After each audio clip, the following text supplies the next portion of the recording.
Moray Verabotai, Shalom Uvracha. Une fois, quelqu'un, il a oublié de mettre les téfilines. Il est parti voir son Rav pour lui dire: Rav, hier j'ai pas mis les téfilines. Est-ce que vous avez une tchouva à me proposer, une correction à me proposer par rapport à la faute que j'ai faite? Hier est passé. Donc c'est une avera qu'on ne peut plus la récupérer. C'est vrai, c'est rapporté dans la halakha. Les gens que pendant une longue période ils n'ont pas mis les tefilines, ils ont fait tchouva, qu'est-ce qu'ils font? Alors on donne beaucoup de solutions. Et certains ils disent il faut mettre Rashi Rabbeinu Tam.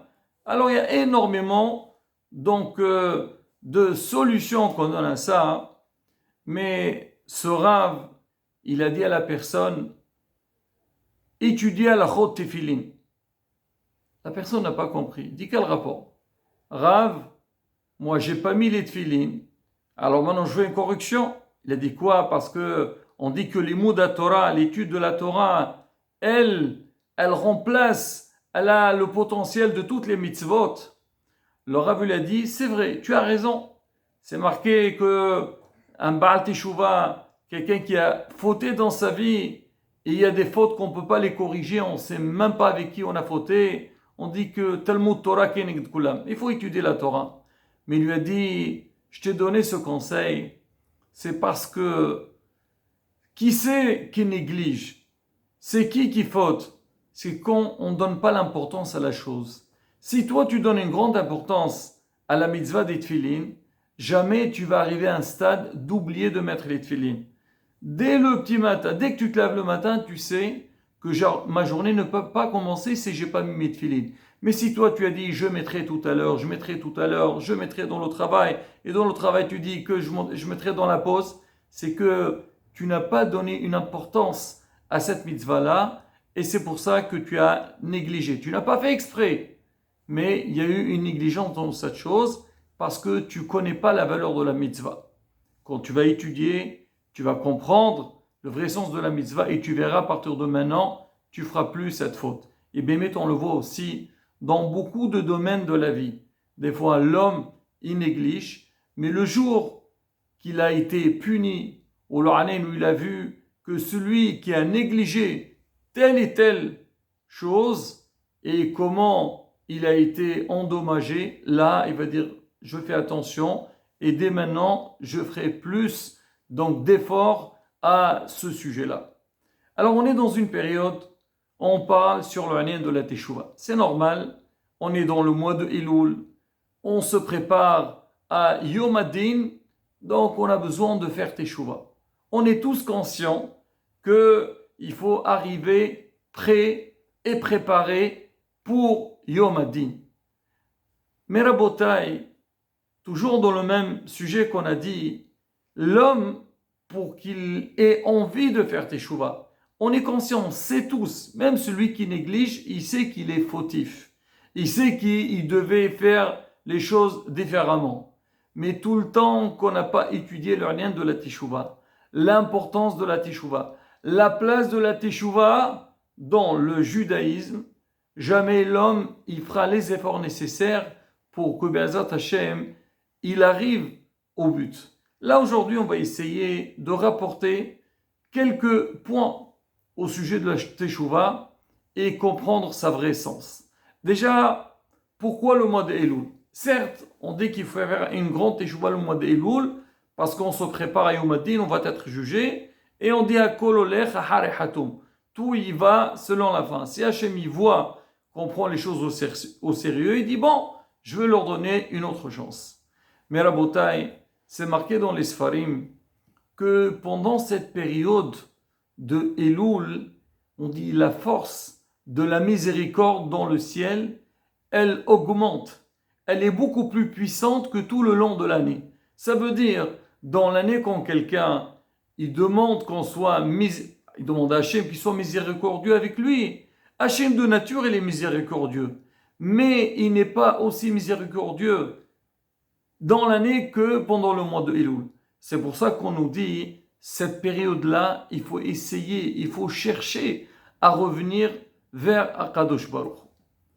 Hachamim ils disent que celui qui s'efforce pendant le mois de Elul à faire Teshuvah, et il travaille sur lui-même, alors ce travail qu'il fournira pendant le mois de Elul l'aidera tout le long de l'année de ne pas tomber entre les mains de Yetzer Hara.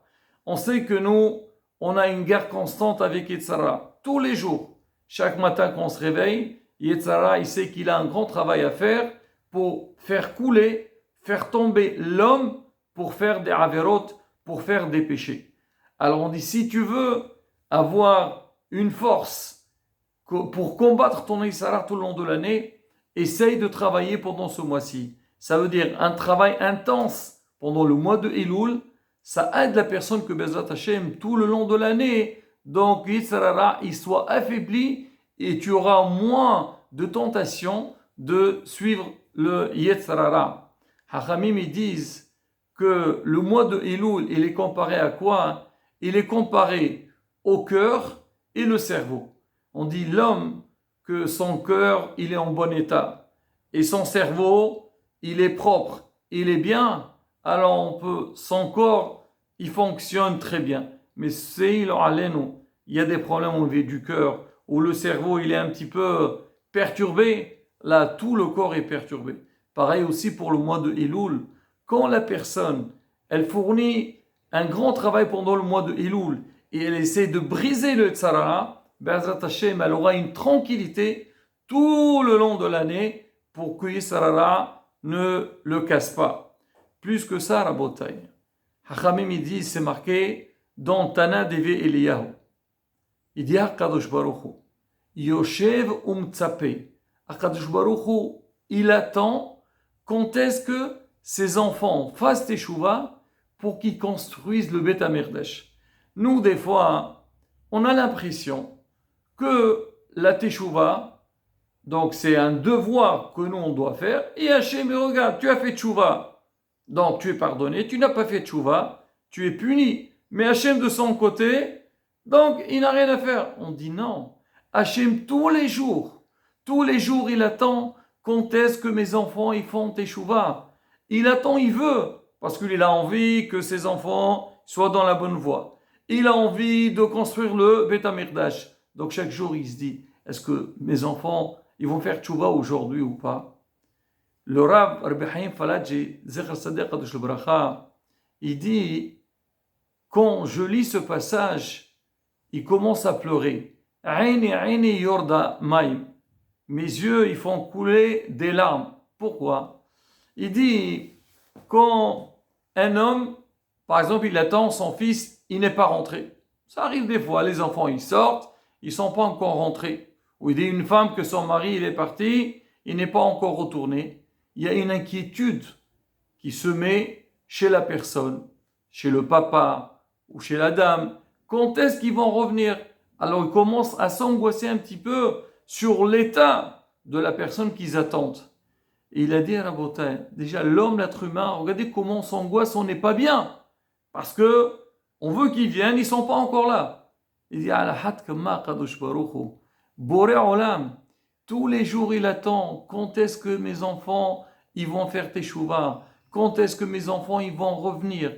Quand est-ce que mes enfants ils vont aller dans le droit chemin? J'attends ça avec impatience. Et c'est pas seulement, je veux qu'ils fassent Teshuvah, mais j'ai envie de les récompenser pour que Bezrat Hashem, je leur donnerai, je le construis, le Beth HaMikdash. Plus que ça, le Zohar HaKadosh il dit, tous les jours, HaKadosh Baruch il dit, Shuvu banim shuvavim, revenez mes enfants, revenez vers moi.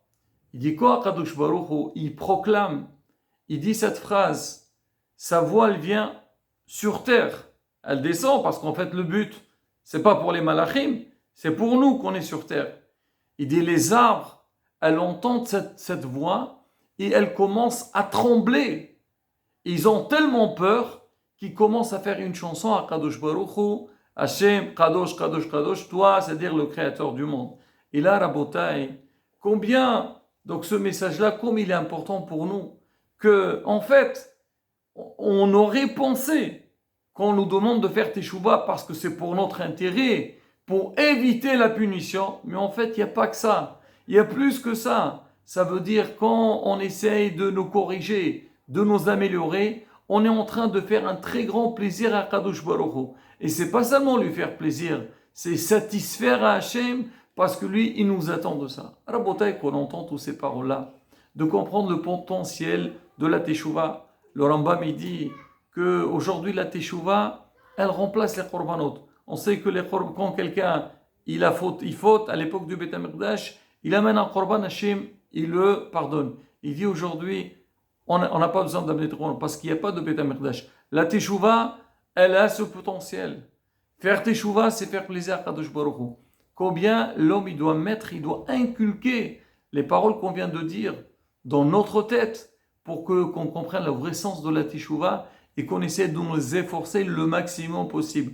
Et bien, Zrat Hashem, on dit les fonds de Tzara Agra, qu'on fait les efforts nécessaires, on essaye d'avancer, on essaie de nous améliorer. Kadosh Baruch Hu aussi tient compte de tous ces efforts-là. Via Hish Liga Olenu, Amen, Kenarason, Hezqu ou Imso.